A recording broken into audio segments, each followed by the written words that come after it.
Who doesn't love fresh food? Look at these incredible heirloom tomatoes, summer squash. They're all grown locally. It's farm to table fresh, and there's one place you can guarantee you're always going to find it. We're at the Westin La Cantera, where the restaurants here always serve farm to table fresh produce. And this is the guy they get it from, Farmer Bob. You've met Farmer Bob before. Those are amazing. The things we had for summer were great, but there's some beautiful fall vegetables on tap too, right? There is. There is the winter squash will be coming in, like your butternuts, your acorn squashes. The patty pan we're going to try to bring in into the late fall. Yeah.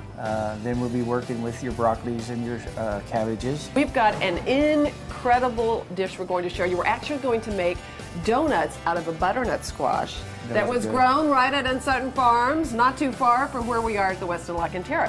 Thank you. Seguin. Can't wait. Look at that ooey gooey yummy caramel, and believe it or not, we are making donuts. I know it sounds strange, out of this fresh butternut squash that comes from Uncertain Farms just down the road in Seguin. And I'm with the executive chef here at the Westin La Cantera, John Armstrong IV. There is a fifth. There is a fifth. I always like to get that in there. And we're actually going to make donuts out of these, Yes, right? we're going to make some caramel to go with it, with some Texas pecans. Yeah. But it's a butternut squash donut that was going to be dusted in canela and powdered sugar. It's really good. Okay, It's gonna and be a I dessert. should say the Circle H Orchards, Pecan Grove, not far from here, provided the pecans. So we are Texas all the way. That's right. So I'm going to start with some sugar that's been brought up to an amber state, and then I'm going to put in some Falfurri's butter from a local creamery here. And that takes, to get it to that state of caramel, it takes about 45 minutes. All right, we're gonna use this butternut squash and turn it into some great donuts. So we're gonna just take the top off, and we're gonna lay our knife on the board so you don't slip and hurt yourself. Those are so hard to cut open, And you're aren't gonna they? cut through it. We're just gonna take out the center in this little bowl. It's like Iron Chef style. Yeah. We're on a mission Just here. scoop it, and then it's just gonna be, you're gonna take this, both sides, put them in aluminum foil at 350 until they're fork tender. Okay, you want them real soft. So then we're gonna take this, and this makes this. Okay. So this is what we're going to use to make our donuts. So we're going to take one portion of our flour, so we're going to take a third of it, we're going to put it into our mixer. Now we're going to add in the butternut squash puree, and you can see it's a bright color, and we're just going to add that in. Now it's not enough moisture there for this dough to work together, so we need to add in a little bit of water.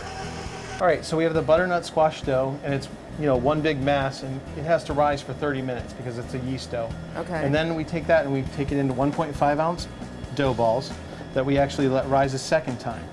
And then what we're going to do is we're actually going to take them, and we're going to, because they are a little bit denser than a normal donut dough, we're basically going to just poke a little bit, not all the way through, but make it a little indent in the center.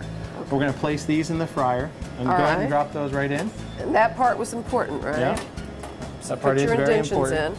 in. Okay. And then they're going to fry like a typical donut. Okay, so the butternut squash donuts are now cooked, and we're going to just put them in a canela sugar mixture that you're going to toss all over them. I cannot wait to taste these butternut donuts. Okay, so this is like Very sort of like that, John? Kind of like that. What yeah. am I doing wrong here? So just a little bit more, Oh, a little bit okay. more flour there. All right, you give go. me a shot at that. There you go.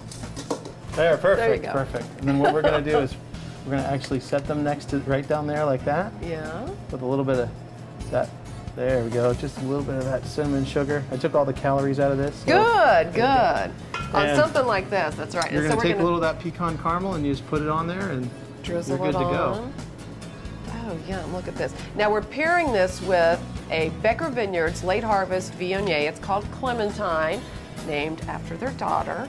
And it is spectacular, and I cannot wait to taste this. Oh my gosh, this is pure decadence. Mmm. Oh, A little hot, but good. so good. I'm sure it's all over me. It was all worth it. John, thank you so much. Thank you. Westin La Cantera, Francesco's, Brandon's, wonderful food, farm to table fresh, and Texas wines, the best selection.